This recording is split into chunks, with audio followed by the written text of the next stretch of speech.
May problema itong ating NMAX V2. Bali yung hinala natin guys na ito yung maingay. So hindi yung swing arm bearing, hindi yung gearbox, hindi sa mga bearing dito, hindi yung mga granahe niya, kundi mga boss, ito lang pala. Yan guys, lumabas na siya. Yan, ito na yung mismong stick bearing natin. Yan na guys, okay na. Ganyan yung lubog dapat.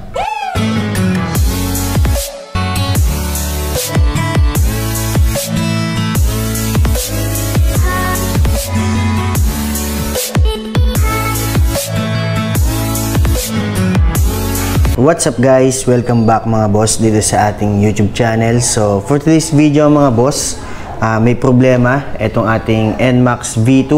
So kaninang ginagamit ko siya guys, may mga actually kahapon pa medyo may nadidinig-dinig na ako na maingay dito sa likod niya, sa gulong. So inikot-ikot ko kanina guys pag uwi ko yung gulong niya. May naririnig akong maingay, parang gumagasgas. Tapos ang ginawa ko guys, tinanggal ko na yung brake caliper ko. Akala ko dito lang kasi nagpalit ako ng brake pads. Akala ko sumasayad lang yung brake pads niya. Ngayon, wala pa din. So, inikot-ikot ko guys nung wala na yung brake caliper. Nandun pa din yung ingay. So, ang pinakahula ko dito guys, yung swing arm bearing natin, yung nandito. Yan. Palagay ko, yan yung sira. O kung hindi naman, pwedeng dun sa gearbox. So, yun guys, no, kailangan natin siyang tignan. Tinanggal ko na nga yung tambucho niya guys para mas may pakita ko siya sa inyo na maayos. Hindi ko pa man alam guys yung tunay na dahilan ng ingay na yon, pero vinidyo ko na kagad, baka sakaling mahanap natin kagad. At kung mangyari man to sa mga NMAX ninyo is meron kayong idea. So napakaingay niya kanina guys. Wait lang, tatry kong, minsan kasi nawawala eh. Tatry kong paikutin yung gulong niya mga boss. Ayun guys, oh, sobrang ingay niya. Tapos hindi pa yan guys, meron pa yan yung parang nawawasak sa loob. Ganun yung tunog niya kanina. Tapos yung gulong niya guys, maganit, hindi siya free wheel. Hindi ko alam kung saan nanggagaling yun. May maingay pa yan guys. Mas maingay pa kanina. So ngayon, ewan ko kung bakit. Pero nandyan pa din yung ingay. Umorder na nga pala ako ng bearing dito. So ang presyo niya is nasa 300 plus. 310 yata kung di ako nagkakamali. So ngayon guys, tatanggalin na natin to para tingnan natin kung ano nga ba. Hanapin natin guys yung maingay, yung sira nitong NMAX natin. So may mga napanood ako guys, swing arm bearing, yung iba naman yung torque drive bearing, tapos yung iba sa gearbox. So isa-isahin natin guys. Dito natin siya uumpisahan dito sa ating swing arm bearing. So tatanggalin ko na to guys para makita na natin. Tanggalin na natin mga boss itong mismong swing arm natin, pati itong tornilyo sa shock, tapos itong ating brake caliper. So 14mm to guys.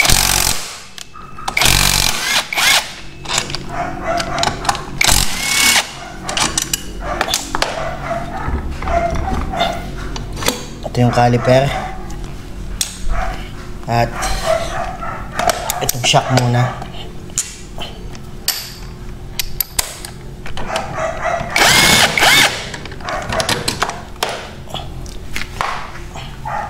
Tapos guys, bago natin tuloy tanggalin yung swing arm, luwagan muna natin yung bolt ng mismong nut ng gulong natin.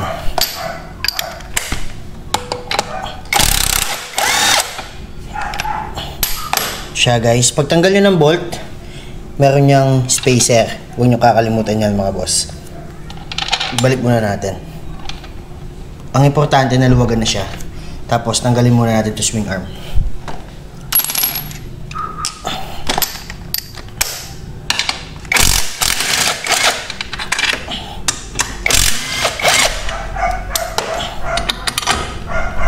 Tapos guys,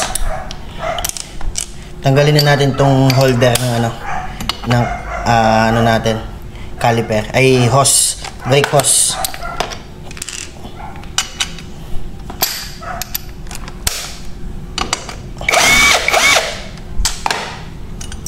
Siya guys.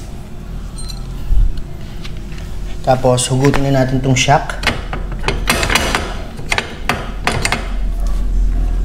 At ayun guys, kailangan na talaga natin tanggalin yung nut.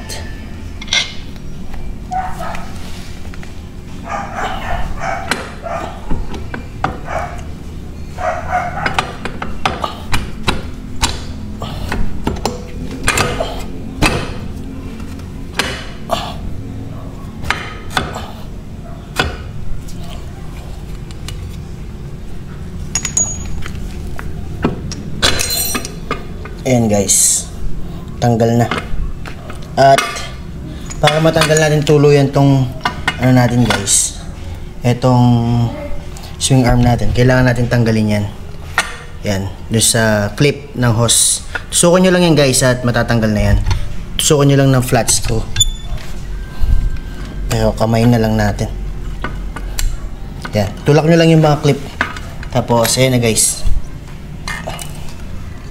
Yan, eto na yung ating mismong swing arm. So, eto yung hinihinala kung ano guys, may sira yung bearing niya dito. Pero titignan pa din natin mga bossing, hindi pa tayo sure.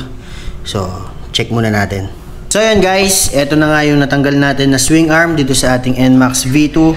So, mali yung hinala natin guys na ito yung maingay yung bearing dito. So ito guys, all goods pa. Hindi ko alam mga bossing kung alin talaga dito, pero nakatanggal na yung swing arm natin. Pero tingnan nyo guys, napakaingay ng tunog nya. Yan guys, so parang may buhangin na hindi ko maintindihan. Yan oh. Hindi ko alam kung sa gearbox o dun sa torque drive natin sa CVT.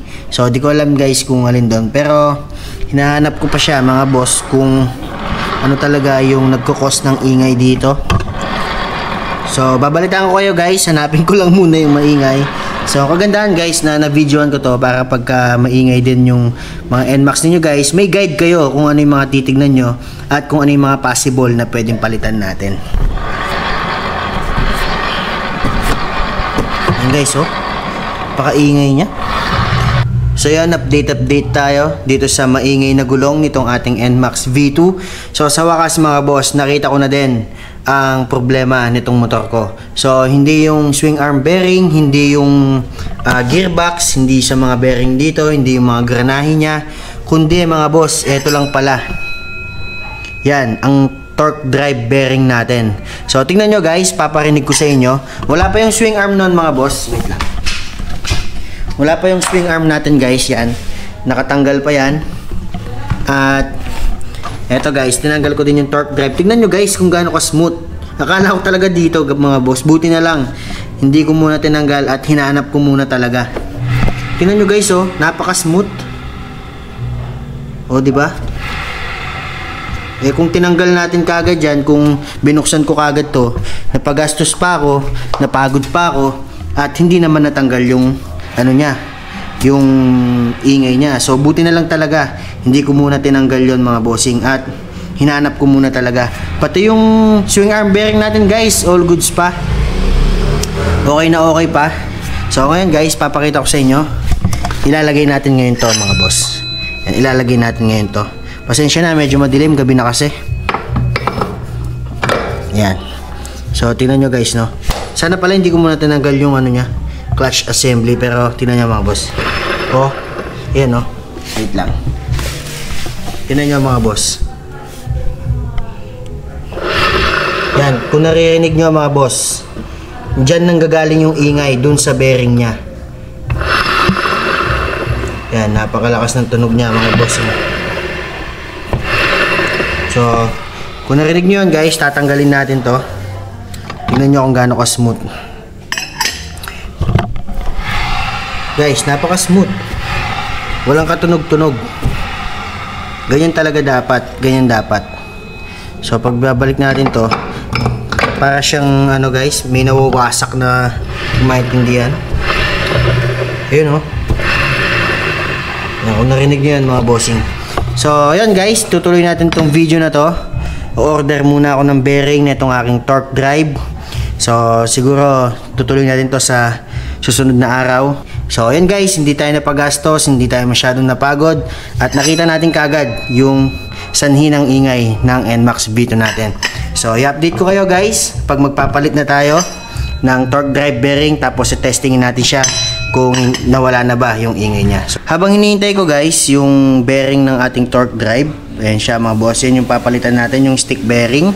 So lalagay ko na guys yung mga tinanggal natin para tignan natin din kung maingay talaga yung swing arm bearing natin. So dahil eto nga guys yung nagkukos ng ingay, pwede na nating ibalik yung mga tinanggal natin dito. Pag napalitan na natin yung ating stick bearing ng torque drive natin, pwede na natin siyang testingin kung okay na nga ba siya. So, ibabalik ko na guys. Let's go!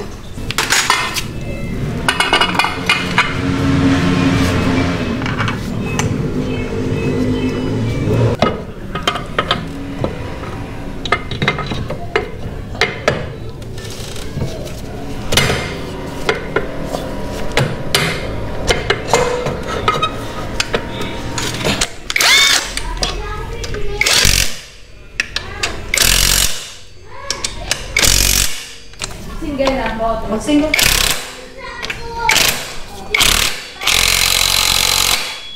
So yun, dumating na itong ating isang set guys ng torque drive bearing. So ito yung sa taas mga bossing, yan. At ito naman yung stick bearing niya, yung papalitan natin dito sa baba ng torque drive. So ito lang muna yung papalitan natin guys, kasi yung sa taas okay pa. So nabili ko lang to guys sa Shopee. At mura lang to guys, 100 plus lang yata isang set na. So, pero mas recommended ko sa inyo guys na bumili kayo ng torque drive bearing sa mismong Yamaha para original yung mabili nyo. Pero ito guys, base sa review, all goods naman. Ito yung papalitan natin guys, yung stick bearing. So mamaya, pag nalagay na natin, doon na lang natin siya lalagyan ng grasa para hindi maduming tignan. Ito yung sa taas guys, pero hindi muna natin to papalitan. Ayan guys, so ano nyo lang mga boss, makaramdaman nyo naman na pagka tumatama na to sa baba, yun na yung bearing, kasi yun lang naman siya eh. Ayan, tapos kuha lang kayo ng guys, kuha lang kayo ng martilyo, pukay lang natin, dahan-dahan lang, paikot guys, para madali siya matanggal, paikot. So ikot-ikutin nyo lang tong ano nyo, pantusok nyo.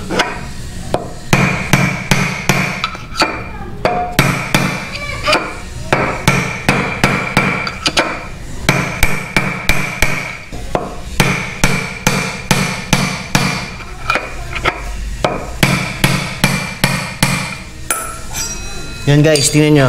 Lumabas na siya. Lumabas na kagad. So madali lang pala mga bossing. Para lang ano, yung mga normal na bearing lang. Kahit stick bearing siya, okay lang din.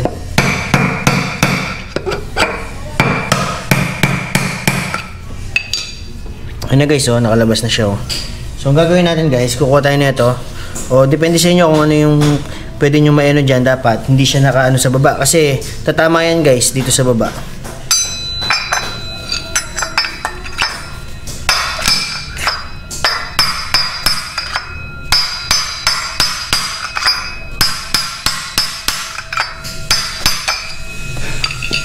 Yan guys, so malapit na oh. Tanggal na, lumabas na. Konti na lang mga boss.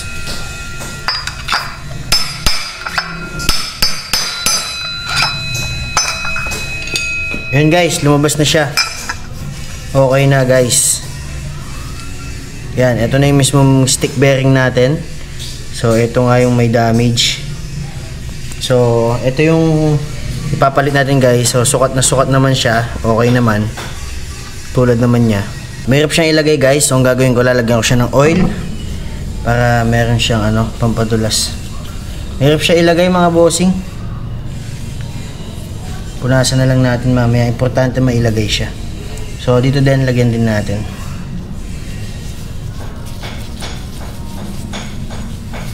So yung may part number guys, yun yung sa taas. Yan, may part number yan mga bossing kung nakikita nyo.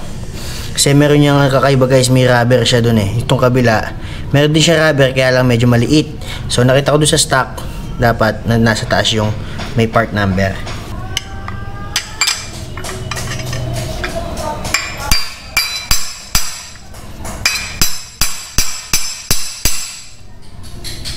Okay na guys, pumasok na.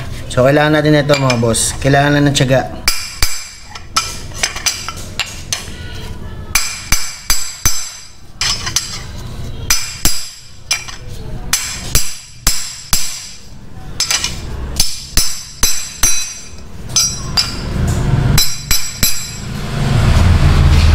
Siya guys, so pumasok na siya. Konti na lang.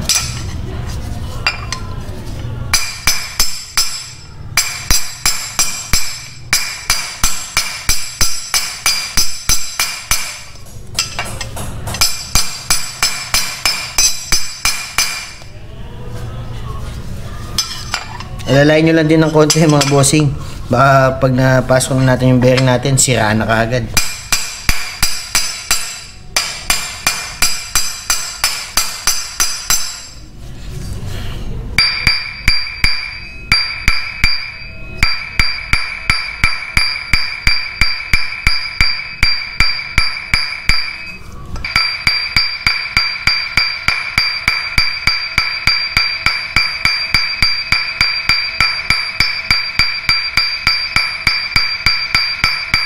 Yan.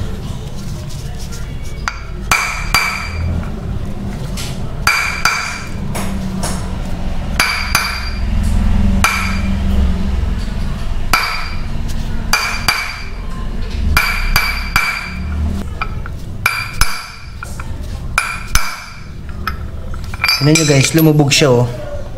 Yan, lumubog siya. So, ibig sabihin, konti na lang guys. Actually, pwede na to eh, pero titignan natin kung hanggang saan pa siya lulubog. Pero pagdating niya sa guys, pag pumantay na siya dito, kailangan yung gumamit nito at kailangan yung pwersahin talaga yung pukpok.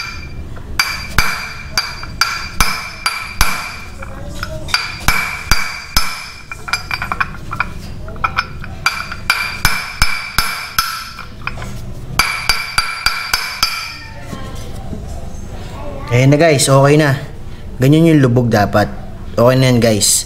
So, gagawin natin ngayon, lalagyan na natin siya ng grasa. Tapos, ibabalik na natin yung ating CVT. Ito yung grasa na gagamitin natin guys, high temp. Dapat talaga high temp guys kasi umiinit yan. So, pag kasi yung ordinaryong grasa yung ginamit nyo, para malulusaw lang kagad yan guys. Kung napanood nyo guys, no, mahirap din talaga siyang ilagay. So, kailangan nyo lang ng konting tiyaga at konting diskarte talaga.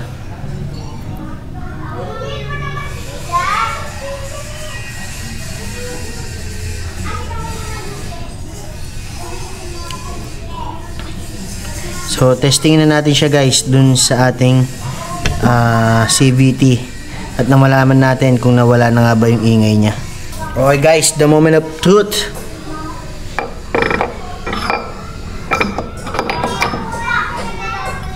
Check natin. Unang-una natin gagawin guys, ikutin natin to. Yan guys, smooth na. Wala na siyang ingay na maririnig mga bossing. Nung last time parang nawawasak yung mga ano na ito eh. Guys, so smooth. So try naman natin dito guys. Paikutin natin yung gulong. All goods na mga bossing. Nawala na yung ingay. Ito pala talaga yung sira. So yun guys no. At sana may natutunan kayo sa video na to na kapag ka umiingay yung gulong, hindi kagad ang dahilan is yung swing arm bearing natin o kaya naman yung ating gearbox. So, pwede pala guys. Ako din, ngayon ko din nalaman na pwede palang maging sanhi ng ingay sa gulong ang torque drive bearing natin. So, yun guys. Binidyo ko to para aware na din kayo. Pwede nyo gawing guide to mga boss kung hinahanap nyo yung maingay na gulong nyo. Sana nakatulong tong video na to. Dito ko natatapusin itong ating vlog. So yun guys, maraming salamat. Please like, share, and subscribe dito sa ating YouTube channel. Ako si Boki Motovlog. Kita-kita tayo mga bossing sa susunod na video. Maraming salamat.